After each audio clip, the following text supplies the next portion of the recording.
आपने अगर मेरी कुछ वीडियोस देखी होंगी जैसे कि मॉइल की, तो वो अगर 20-25% ऊपर है अपने वीडियो के अपलोड करने और करंट मार्केट प्राइस पे, तो काफ़ी लोगों ने मुझे क्वेश्चन किया कि इसमें 20-25% की रिटर्न कैसे आई। अब मैं इस वीडियो के अंदर उस स्टॉक को लेके स्पेसिफिक एक स्टडी मटेरियल आपके सामने शेयर करने वाला हूँ, और इस स्टडी मटेरियल को आप बेस बना के अपनी बाकी कंपनीज के अंदर भी खुद स्टडी कर सकते हैं। ये वीडियो ध्यान से सुनना, क्योंकि ये वीडियो उन लोगों के लिए इंपॉर्टेंट है जिनको शेयर मार्केट के अंदर वैल्यू इन्वेस्टिंग सीखनी है और अपना नॉलेज बेस बढ़ाने के लिए उनको कुछ ऐसे स्टेप्स याद करने हैं जिससे कि उनका फर्दर जो बेस है वैल्यू इन्वेस्टिंग का वो सही और बना रहे। तो ध्यान से सुनिए इस वीडियो के अंदर कि कंपनी का अगर 1-2 महीने के अंदर शेयर प्राइस अराउंड 20-25% बढ़ जाए तो उसका क्या रीजन हो सकता है और उस रीजन की वजह से कंपनी का क्या बेनिफिट हुआ। तो ध्यान से सुनिए, आपको काफी ज्यादा मजा आएगा। अब आप ध्यान से चेक करेंगे कि मॉयल कंपनी ने रिसेंटली अपने प्रोडक्शन और सेल्स के नंबर थ्रो करे हैं Q1 के, और कंपनी का फाइनेंशियल रिजल्ट आने में अभी टाइम है। तो कंपनी ने इस प्रोडक्शन और सेल्स के नंबर्स के अंदर एक चीज बताई है कि उनका लास्ट ईयर के कंपैरिजन में Q1 के अंदर प्रोडक्शन के अंदर अराउंड 35% का इंक्रीमेंट आया है, सेल्स के अंदर अराउंड 39% का इंक्रीमेंट आया है, और कंपनी का जो कोर बिजनेस है एक्सप्लोरेशन का, उसके अंदर अराउंड 3.8 टाइम्स की ग्रोथ दिखाई दी है, जिसकी वजह से कंपनी के स्टॉक के अंदर एक बहुत बढ़िया मोमेंटम बना हुआ है।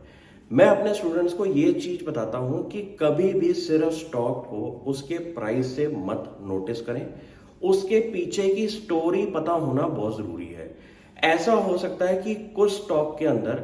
कोई कॉर्पोरेट एक्शन नहीं आया है और स्टॉक प्राइस बढ़ रहा है, लेकिन ऐसी भी प्रोबेबिलिटी है मोस्ट ऑफ द केसेस के अंदर कि उसके पीछे के बढ़ने का रीजन आपको पता कर जाए अगर आप ढंग से स्टडी करें इस स्टॉक को लेके। अब इस केस के अंदर मॉयल की अगर आप कॉर्पोरेट एक्शन के अंदर जाएंगे, जहां पे कंपनी आपको हर वीकली, मंथली, डेली बेसिस पे कुछ न्यूज थ्रो करती है अपने शेयर होल्डर्स के लिए, वो आपको अपने सबसे पहले पकड़ में रखनी है कि कोई भी कंपनी की अगर न्यूज आ रही है तो वो आपको अगर सबसे पहले पता चलेगी तो आप एक सेल्फ स्टडी के बेसिस पे एक अजम्पशन बना सकते हैं कि ये एक पॉजिटिव कमेंट्री है या फिर नेगेटिव। अब कंपनी ने अपने प्रोडक्शन और सेल्स टारगेट जो हैं उन पे काम कर रही है, लेकिन उन पे काम करते करते हर क्वार्टर पे कंपनी के प्रोडक्शन और सेल्स जो होती है वो रिलीज करनी होती है। इस केस में अगर कंपनी ये कह रही है कि लास्ट ईयर के कंपैरिजन पे 35-39% की ग्रोथ हुई है, तो इतना पता चल गया है कि मैनेजमेंट जो बड़ी बड़ी बातें कर रही है उस पे भी काम हो रहा है। ये बहुत इंपॉर्टेंट क्राइटेरिया है जिसपे आप एक टिक मार्क मार सकते हैं। सेकेंड चीज होगी कि एक माइनिंग कंपनी का मेन बिजनेस होता है अपने मिनरल्स को एक्सप्लोर करना, और उन मिनरल्स में आपको अगर कोई डिस्कवरी होती है तो आपकी प्रोडक्शन कैपेसिटी भी इंक्रीज हो सकती है। इस केस में कंपनी की जो मिनरल एक्सप्लोरेशन की एक्टिविटीज हैं उसके अंदर कंपनी ने ये बोला है कि अराउंड 3.8 टाइम्स की ग्रोथ दिखाई दी है, कि अगर वो एक साल में कुछ मीटर जमीन पे फोकस कर रहे थे एक्सप्लोरेशन के लिए, तो उन्होंने इस क्वार्टर के अंदर अराउंड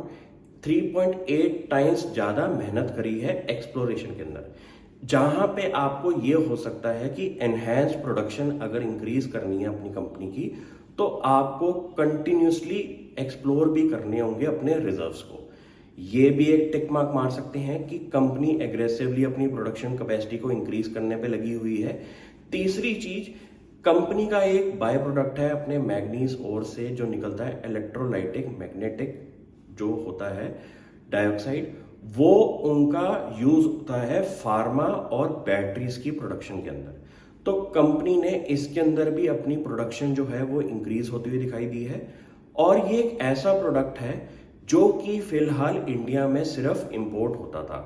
तो जिससे इंडिया की इकोनॉमी के लिए भी बेनिफिट है, और कंपनी को इसके अंदर कह सकते हैं कि एक मार्जिन इंक्रीमेंट भी दिखाई देगा ऐसी प्रोडक्शन को रिजर्व्स में एक्सप्लोर करके। ये भी आपको पता चल गया। और कंपनी का जो इंटरनल टारगेट है अपनी प्रोडक्शन को 3x इंक्रीज करने का, उसको आप हर क्वार्टर बेसिस पे चेक कर सकते हैं कि कंपनी जो अपनी टारगेट बता रही है उस पे कंपनी काम कैसे कर रही है। बहुत ज़रूरी है, स्टॉक का सिर्फ अपसाइड देखना ज़रूरी नहीं होता, लेकिन उसके पीछे की स्टोरी पे पकड़ बनाना भी बहुत ज़रूरी होता है।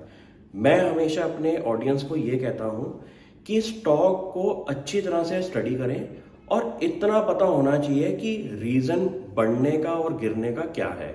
ऐसा हो सकता है 5% केसेस के अंदर कि कोई ऐसा मार्केट फैक्टर है जो कि अनआइडेंटिफाइड है, लेकिन जो आइडेंटिफाइड फैक्टर्स हैं उस पे आपकी पकड़ सबसे ज़्यादा होनी चाहिए। Thank you.